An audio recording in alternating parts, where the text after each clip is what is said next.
You want to know how I closed an $88,000 deal with a Fortune 100 company in less than 41 minutes? You probably want to stay tuned for this one. So one of our first clients, when I retired and started 7th Level Sales Training Company, one of the very first clients that we had was a search engine. It actually rhymes with Fugle. You might have heard of it. It's called Google. You go there. We actually trained 3 of their larger divisions. And I remember when they called me up there, I got a referral. Somebody in there knew, like a division vice president, knew that I was a top salesperson. They wanted to see what we could do. And I'm assuming that they all thought, we'll see what this kid can do. We're Google. We make billions of dollars. We don't need any sales training. And I remember they brought me up there to their offices here in Arizona, their Tempe location, and they bring me up to this huge conference room. There's like 12 people. They're all like MBA, like PhD graduates from Stanford, I think, and they all were like in their mid-20s. So there's this big conference room. I'm a new company, literally just started it probably 4 months before, and I'm already meeting with this big of a company. And all these PhDs and everything from Stanford that probably never sold anything are running those organizations. Now, what I did in there is art and science. So what I'm going to show you today is the 5 stages I took that Fortune 100 company through and how you can do it as well. Now, you're going to want to stick around, especially towards the end, because I'm going to go over the 5th stage, which is called the consequence stage, and that's where the sale actually happened. But if you don't understand the 4 stages before, it would have never got to that point. So stick around to the consequence stage, and I'm going to show you on this vibe board and break it down how that happened. Now, full disclaimer as well, when I said I sold that in 41 minutes, I did. It still had to go through their legal department to get the agreements approved and all that. But within about 14, 15 days later, those funds were wired to my new company. Full disclaimer. I'm going to talk to you here in a minute on the vibe board. Now, here are the 5 stages. The first stage is called the connection phase. And that's where you're going to learn how to get your prospects to let their guard down, where they open up to you and actually want to talk to you about what's going on. The second stage I'm going to focus on here is the engagement stage. How do you start to build the gap? How do you help the prospect understand what their real situation is? Because most don't even know when you first start talking to them, and get them to see where they really want to be. What is their objective? We call that their objective state. The third stage we're going to talk about is how do you transition, okay, into getting them to see what the future looks like once the problems are solved. I'm going to go over stage 4, which is how to present, where they emotionally connect the dots, not where it sounds like a boring chemistry lecture. You hate all those, right, from high school and college. And then the 5th stage, I'm going to show you, drum roll, how to get your prospects, even Fortune 100 companies, to close themselves and make it their idea, not your idea. You especially want to stay around for that. All right, so what I'm going to show you here is a methodology that works with human behavior rather than works against it. This was developed by myself, my brain, from my behavioral science and social dynamic background going to university, and then obviously everything I've learned since, all right? This is called NEPQ. Now that stands for Neuro-Emotional Persuasion Questioning. Okay, neuro-emotional persuasion question. The first phase is the connection phase, all right? And we're going to ask what are called connection questions. Now, connection questions are designed to take the focus immediately off of you when you first start interacting with a prospect and put it on them. It's the best way to do what we call disarming a prospect, to actually cause them to let their guard down, okay? So when I got into that boardroom, imagine me, brand new business owner at that point, just started my sales training company. I'm meeting with one of the biggest corporations on the entire planet, all right, those divisions. I've got all these Stanford grads in there who probably have never sold anything, realistically. When I asked them questions, they didn't really have many answers. That told me that. And so what I did, instead of walking in there like most people do, because I'll tell you what happened. So their division head, this lady came in. I was sitting there with these other people. They weren't really talking to me. I was trying to drag out some conversation, and their like divisional head comes in there and literally said something like this. All right, thanks for coming in. What's your name again?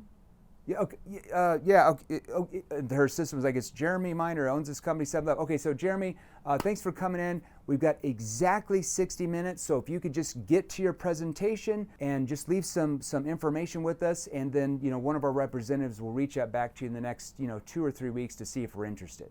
Now, stop. What would most salespeople do?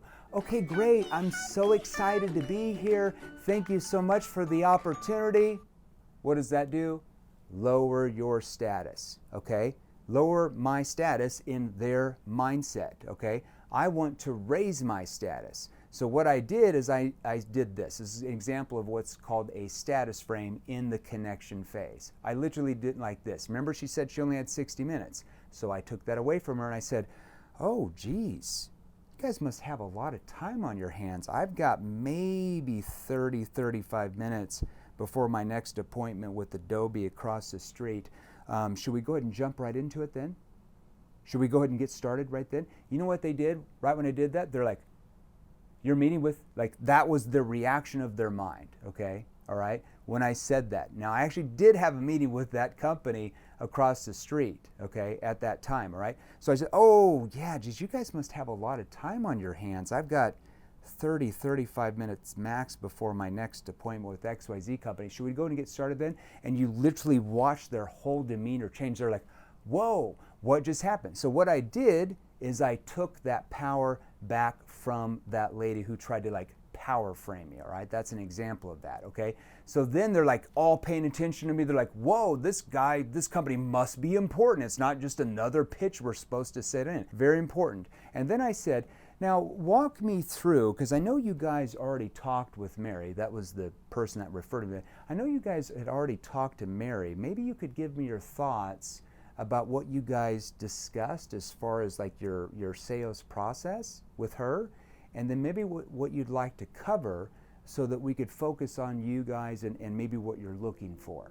And then they're like, well, one lady's like, well, I'd like to talk about this. And the other lady was like, I'd like to talk about this. And there was another guy's like, well, I'd like to cover this. And so I automatically did what? I triggered curiosity and engagement. Not them just sitting there, me going through a bunch of, like a pitch deck, and then at the end, them telling me, we'll call you back if we're interested. So I automatically triggered engagement. That's an example of an NEPQ connection question. And then I moved into what's called the engagement stage. And that's where we're focused on building a gap from where the prospect is to where they want to be. Now realize most prospects don't really know where they want to be or know what their problems are when you first start talking to them, especially this company, Google, those 3 divisions. They had no idea. They felt like they had a problem, but they didn't really understand the problem. They didn't understand how bad the problem was, and they for sure didn't understand the consequences of what would happen if they didn't do anything about solving the problem. So situation questions help not only you understand what the real situation is. So they're really there. They're you helping you understand what's really going on, okay? More importantly, they also help the prospect understand the real situation. Because if you can't get the prospect to understand the real situation, how do you build a gap to where they want to go or be if they don't really know where they're at? So one good situation question I asked him, I said, now walk me through, if I came to work for you guys today as a new salesperson, what would my sales training consist of? Now that caused him to think deep. Now notice how I pace that out. Why would I pace that out?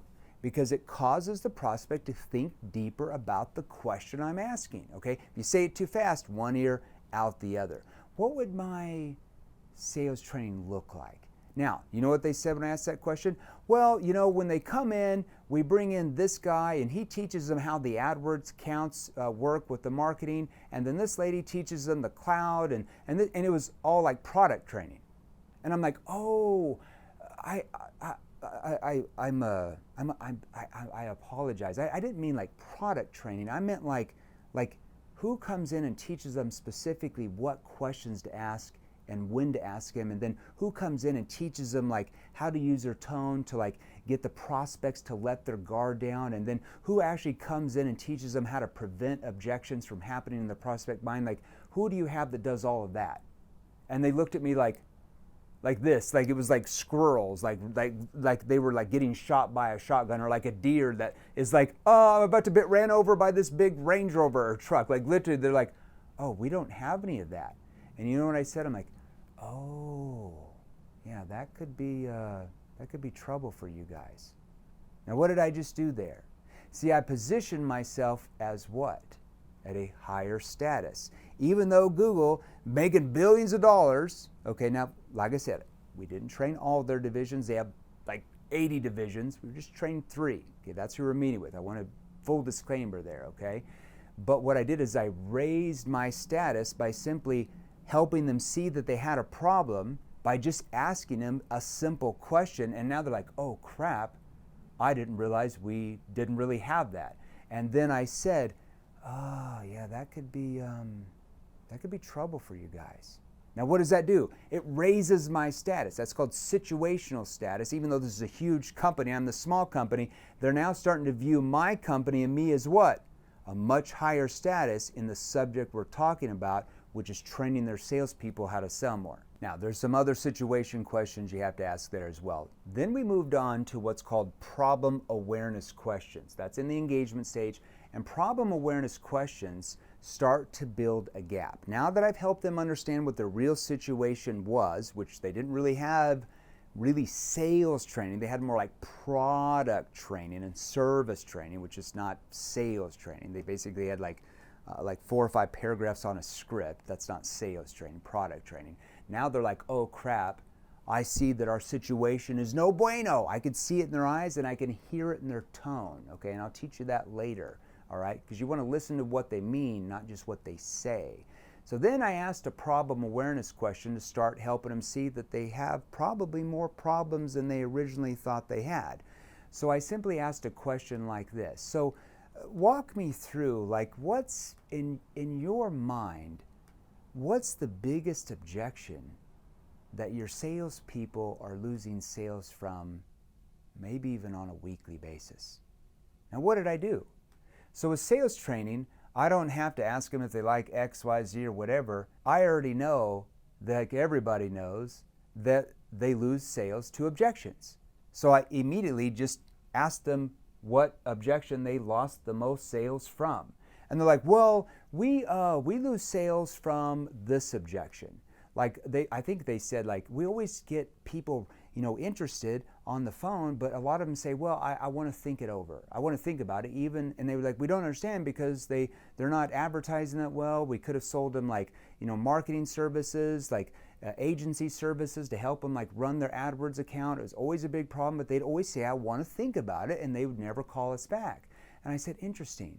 So what do you feel your salespeople are saying and probably not asking that's triggering the prospect that has problems that you could solve to run the other way and not buy from you?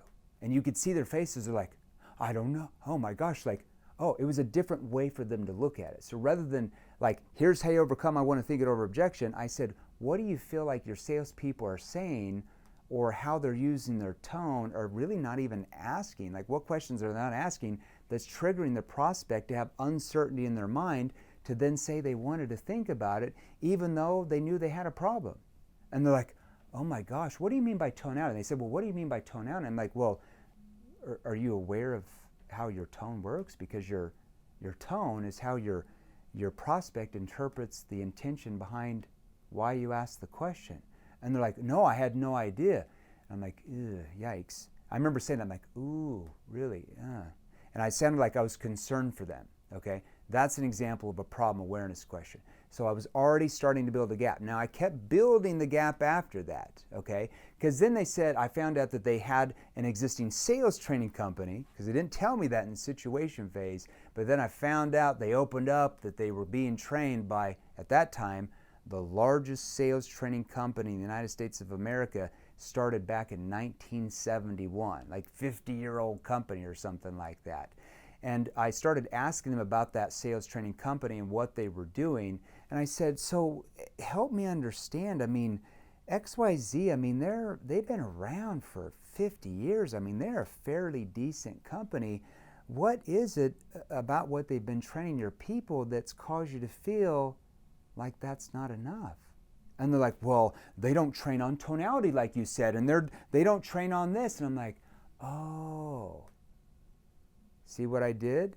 What did I just do there with that question? I seeded in their mind doubt that the company that they had currently hired, that they'd been with for like 8 or 10 years up to that point, was causing them to lose sales that they could be making. I literally seeded that in their mind without saying, that company sucks, they don't know how to do this. I got them to tell me why that company sucked. I got them to tell me why they didn't train on tonality. I got them to tell me why they were losing sales they should be making by simply asking a few questions. They told me, I didn't tell them. You see the difference? That's self-persuasion. Now, there's a few other problem awareness questions you have to ask, and there was more that I asked them as well. But then we moved into the solution awareness stage, because what I just did is I helped them understand their real situation with situation questions. I started building the gap with my problem awareness questions, and actually they thought they had one problem, but I helped them find about 3 or 4 other problems. So now that gap was much, much larger than it even knew what was going on.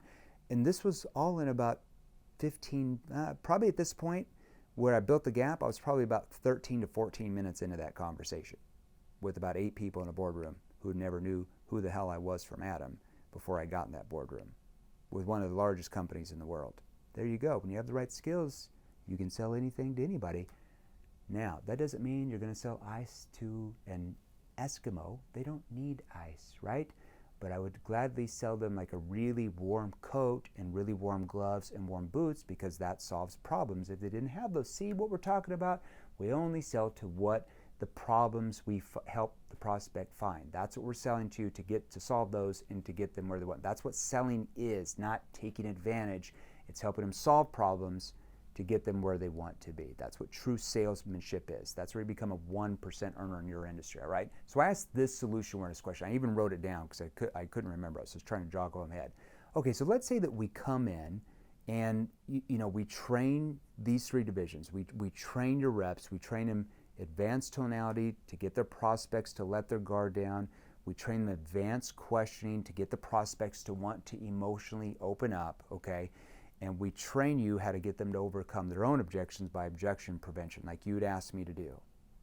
And we do that, and let's say, worst case scenario, we only get an uplift of even 30% over the next 12 months. Okay, if we did that, I'd probably say don't hire us back as a client. But let's just say even 30%. And their face was like 30. I remember one guy's like, 30%, if we could get a 5% uplift, like I'm going to be the next, XYZ president of this division. It's like, well, okay, 5%, like that would be bad. Let's just say we could only get you 30%, because I would actually rather get up to like 70 to 100% in these divisions. And they're like, it was almost like they didn't believe it. But let's say that we came in and we did all that, because now you're talking about increasing the department revenue, like you had said, and then I repeated back. I think it was going to be, because I'd already found the numbers, it was going to be like an extra $5 or $6 million a month. So we're talking like $70 million a year in revenue. Because now we're talking about increasing it, where we're talking about like $70 million more a year in revenue just in this division. That revenue, how does that help you guys in this room the most?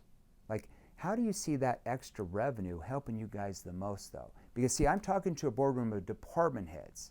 It's not like they own the business. It's not like they're going to go out and get a private jet. They're not the CEO of Google, right? They're just department heads. And they're like, one lady's like, well, it would help me get into this division. And one guy was like, well, honestly, it would help me, blah, blah, blah, blah, blah. And they started telling me how it would help them personally. See, I've got to sell to them. And one guy, I remember, he didn't even say anything. I was like, well, what about you, Bob? Like, how does this even help you if we were only able to get you a 30% increase? Like, does that actually help you? He's like, well, actually it would, because of this. And so I went around the room and I got all of them to tell me, and who? Themselves, how they saw the training helping them the most individually. There you go. Emotionally open up. Even in front of other people, they were telling me. Now, they weren't going deep like, oh, it helped me so much because I'd get the promotion and I'd get my daughter a dress. They're not going to say that, but they were telling them how it was going to help them individually. That's an example of a solution awareness question, okay? And then I turned around to the main lady who was in control of all those divisions, and I said, but for you, I'm just going to make up a name, for you, Sarah, how would it be different for you? Like, knowing that you're the one that would be responsible for getting these divisions to that 30% increase in the next 12 months, how does it help you? See how I lowered my tone, more of an expert tone, more of a concerned tone, more like I'm here for you tone. Does that make sense? And she's like, and she just internalized. She didn't say anything. She's like, that would be good. Now I didn't go any further because I could tell that she wanted to explain more, but she's in front of 8 people. She's not. But I knew she was internalizing the question I just asked. Does that make sense? Then after I had them on this, there was other solution awareness questions I asked after that, just so you know. So I got them to see and really feel what their future was going to look like once all these newfound problems are solved. Remember, when I first got in there, they didn't really think they had much of a problem. Now that I'm into this like 17, 18 minutes later, not only did they discover they have a really bad problem because they weren't really doing sales training, it was more product training, even though they had a sales training company come in, which didn't make any sense. But I helped them found about, I think at that point there were 3 problems that they had. I'm not gonna share that with you because got an NDA on that, okay? But there's another problem at the very end I'm going to show you that I helped them find. I will tell you that one. I can tell you that one, okay? So then I went in, so I had them on this emotional high. I had them in their emotional state. They're seeing what their future is going to look like. They're going to get promoted. Everything's going to be great. They're going to be responsible for really scaling these divisions. They're going to make all the stock options, everything. I could feel it in their mind. I could feel it in the room less than 20 minutes in. I think it was about 17, 18 minutes in. And then I asked what's called consequence question because I want to rip that future, that objective state away from them that gets them to dig in and defend themselves on why they have to change and why they have to change now. Could that be important for you with what you sell? So I simply leaned in a concerned tone. I actually did in a skeptical then slash turn tone, and I'm going to show you what I did here. And I simply asked like, okay, but I understand that this is going to help you, you know, like get these promotions. That's great, but on the same side, like on the flip side, what if you don't do anything about this and like you said, sales keep stagnating? Like what happens to you guys at that point? And see how I put my hand on my chest there? What type of nonverbal signal does that communicate when I lower my tone? What happens to you guys at that point? And I lower my voice into a concerned tone. And they were just like, oh, no. I remember one guy's like, no, we have to do something about this. And I simply said, okay, but why? I mean, you guys are Google. Why look at doing this now? Like, why not push it down the road like a lot of companies your size do who eventually, well, have major problems? Well, the reason why we need to do it now, and they started telling them and they started chatting like why they needed to do it now. And I had 8 people within 20 minutes who didn't know who I was from Adam, like telling themselves and talking back and forth why they had to do it. And I was just sitting there like, listening, okay, yeah. See what I did there? I pulled it back. Okay, but why look at doing this now? Like, why not push it down the road like a lot of large companies do that are your size? And then eventually, well, what happens to them? Or something like that. And they're like, well, the reason why we have to do it now is, what did that do? Made the gap much bigger, built massive urgency that they needed to do it now. Now, I went through a presentation. I'm not going to go through all that. And guess what happened? Did I get the sale? No. You know what happened right at that point? Oh, Jeremy, you were building up the climax of the story. I thought you were going to close the deal. I thought they were just going to just lay their arms out and say, thank you, Lord Jeremy. You have our business. We love you. No, none of that happened. You know what, at the end? Here's what they said. After the presentation and after I tried to commit them to take the next step in purchase, they're like, Jeremy, this was really eye-opening for us. This is probably probably about 27, 28 minutes in. And they're like, this is really wide opening. We didn't even understand what was going on. We can see this a lot clearer, but you know, we're in, don't get us wrong. Like they were like trying to they didn't want me to feel bad. They're like, we're in, we're totally in. It was interesting seeing VPs of this company. We're totally in, Jeremy, totally in, from the complete stranger. But, we've already allocated our training budget for the year, and we have to wait till next year when the new budget comes out in January. That's going to come around January 15th, January 20th, and then we'll get together at that point and we'll review the agreement and we'll get started. We're totally in. Don't worry. I'm like, in my mind, I'm like, okay, this was like right after Labor Day weekend. So you're talking about the first week of September. So I'm like, in my mind, I'm like, okay, I've been in sales for 17 years. I know the reality of this deal going through 5 months later is probably not realistic. I'm just going to call them back. Hey, you remember me 5 months ago? They're not going to know who the hell I was. Half of them probably would have already been replaced or moved on. Hell, those divisions might not even exist in that company 5 months later. So I knew I had to help them overcome that concern, because if you sell large enterprise, you know that they get allocated different budgets for the year, and usually when the budgets are done, well, their budget is done. They don't spend any more money till the next year. Anybody that sells B2B large accounts knows what I'm talking about, okay? Now, I had to help them overcome that concern and find funds from other departments and convince them to bring them over. Do you know why I had to help them do that? Because I realized that if I didn't, they were going to keep losing millions of dollars each month for 5 months, because in their mind, I got them to basically account that they were losing about $2 million a month in lost sales that they could be making with our training. So I already had them realizing that they were already losing all this money. Now, they didn't realize that if they kept delaying it for 5 months, they were going to lose $2 million a month times 5 months. That'd be another $10 million, right? Ooh, that's a little bit of a big expense, right? Because all I was asking for was like $88,000. $88,000 or lose $10 million.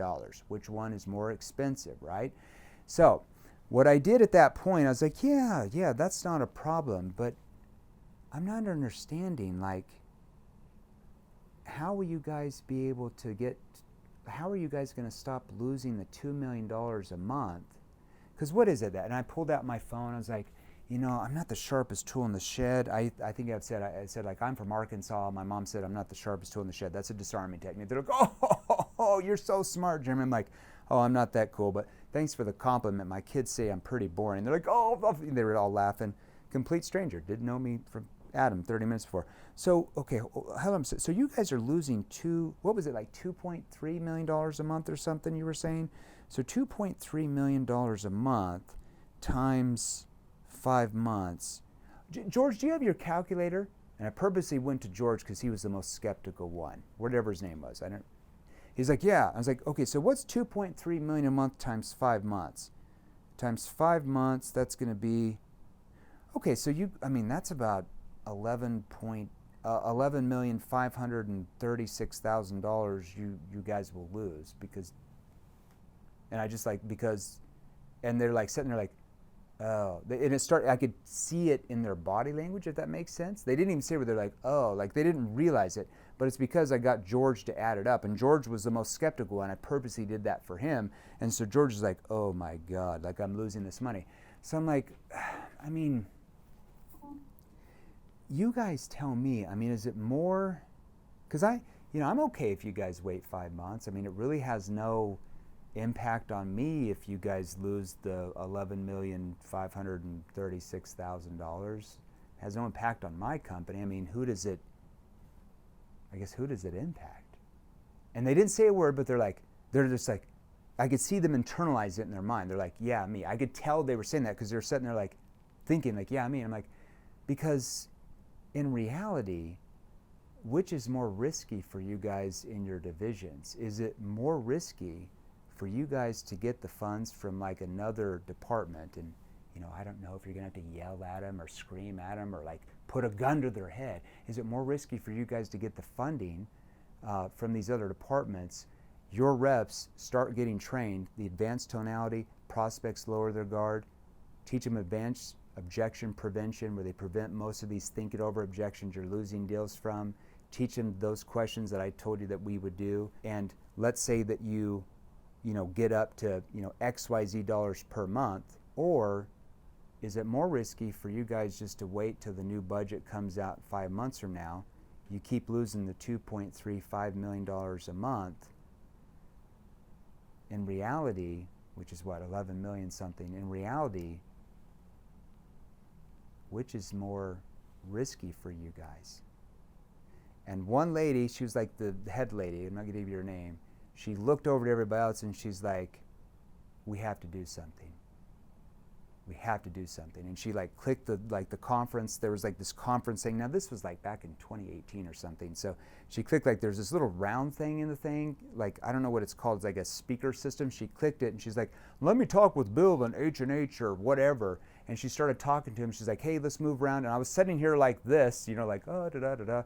Sit here and she's like, okay, we're going to do this. We got the funds from here, from there. And she's like, hey, can you have your people send over the legal agreement, blah, blah, blah. They didn't know at that time, but it was me and my assistant. We were it was 2 people in the company. I just started. They didn't know at that time. I love you guys in case you're watching.